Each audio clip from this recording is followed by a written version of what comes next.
PMC spiritual ప్రేక్షకులకు స్వాగతం. ఈ వారం రాశిఫలాలు పరిశీలిద్దాం.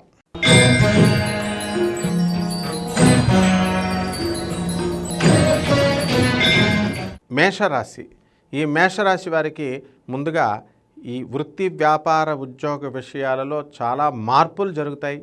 మరి మే 1, 2024 సంవత్సరం నుంచి గురుగ్రహము మేషరాశి నుంచి వృషభ రాశిలోకి రావడం వల్ల వృత్తిలో స్టాండర్డ్నెస్ వస్తుంది, మనకి నేమ్ అండ్ ఫేమ్ వస్తుంది, చక్కగా మనకి ఇవ్వాల్సినటువంటి బకాయిలు ఇవన్నీ కూడా వచ్చేస్తాయి. బుధుడు మీన రాశిలో ఉండడం వల్ల మనకి ఈ వారం చక్కగా కమ్యూనికేషన్ స్కిల్స్ పెరిగి ఇతరులతో సంబంధ బాంధవ్యాలు, పబ్లిక్ రిలేషన్స్ అనేటటువంటివన్నీ కూడా మనం పెంచుకోవడం జరుగుతుంది.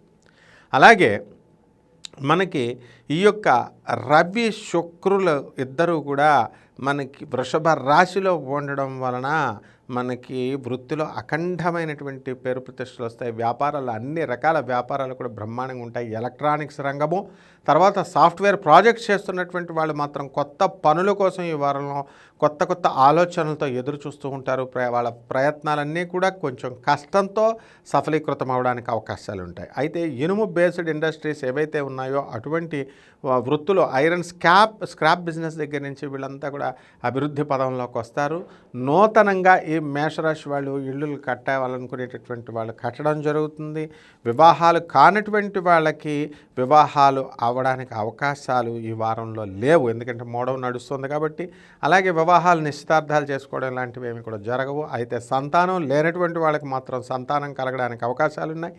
మరి 6వ ఇంట్లో ఉన్నటువంటి కేతుగ్రహ ప్రభావం వలన శత్రువులు మిత్రులుగా మారేటటువంటి అవకాశాలు ఉన్నాయి. పబ్లిక్ రిలేషన్స్ ఫారెన్లో మీకు చక్కటి జాగ్రత్తగా రావడానికి అవకాశాలు ఉన్నాయి. మరి ఫారెన్ ప్రొడక్ట్స్ అన్నీ కూడా, ఆ వ్యాపారాలన్నీ కూడా బ్రహ్మాండంగా ఉంటాయి. మరి రైతుల దగ్గరికి వచ్చేసరికి వీళ్ళకి పంట మంచి దిగుబడినిస్తుంది. ఇక ఈ మెరక పొలాల్లో మరి వర్షం, నీరు తక్కువైనటువంటి పంటల్ని మనం జాగ్రత్తగా వేసుకొని, చిలకడ దుంప, వేరుశనగ ఇలాంటి పంటల్ని మనం పొటాటోస్, బంగాళదుంప ఇలాంటివి మనం వేసుకొని చక్కగా వృద్ధి పొందాలి. రైతు వెన్నెముక కాబట్టి మనం రైతుకి వాటర్కి సంబంధించినటువంటి ప్రత్యామ్నాయ మార్గాల కోసం పక్కనున్నటువంటి చెరువులను కానీ, లేకపోతే అగ్రికల్చరల్ ఆఫీసర్లను వాళ్ళ సలహాలు తీసుకుని మరి ఫెర్టిలైజర్స్ అన్నీ కూడా మంచి ఎరువులు వీళ్ళు చేయడానికి చేస్తే బ్రహ్మాండమైనటువంటి పంట వస్తుంది. ఎవరైతే ఈ మేషరాశి వాళ్ళు అప్పులతో ఉన్నారో అటువంటి వాళ్ళంతా కూడా అప్పులు తీర్చేయడం జరుగుతుంది.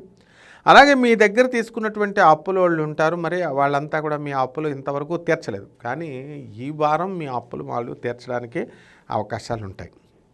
ఇక మార్కెటింగ్ రంగాలలో ఉన్నటువంటి వాళ్ళు, తర్వాత తిరుగుతూ ఫీల్డ్ వర్క్ చేస్తున్నటువంటి వాళ్ళు, వీళ్ళంతా కూడా వీళ్ళ ఉద్యోగాలు బ్రహ్మాండంగా చేస్తారు. రెమెడీస్ దగ్గరికి వచ్చేసరికి మీరు ఏం చేయాలి? చక్కగా ఈ యొక్క రవి జపం చేసుకోండి, రవి స్తోత్రాలు చదవండి. రవికి 1.5 కిలో గోధుమల్ని, ఆ తర్వాత మనకి ఆరెంజ్ కలర్ వస్త్రాలని పేద బ్రాహ్మణులకి ఆదివారం నాడు ఉదయం 6 గంటలకి దానం చేయాలా. అదేవిధంగా ఆదిత్య హృదయాన్ని చదువుకోవాలా, సూర్యారాధన చేయాలా, సూర్య నమస్కారాలు చేయాలా. ఆదివారం నాడు నాన్ వెజిటేరియన్ మాంసం ఇలాంటివి, మధువులు కానీ మందు కానీ ఏమి కూడా ముట్టుకోకుండా ఉంటే బ్రహ్మాండంగా ఈ వారం మీకు ఉంటుంది.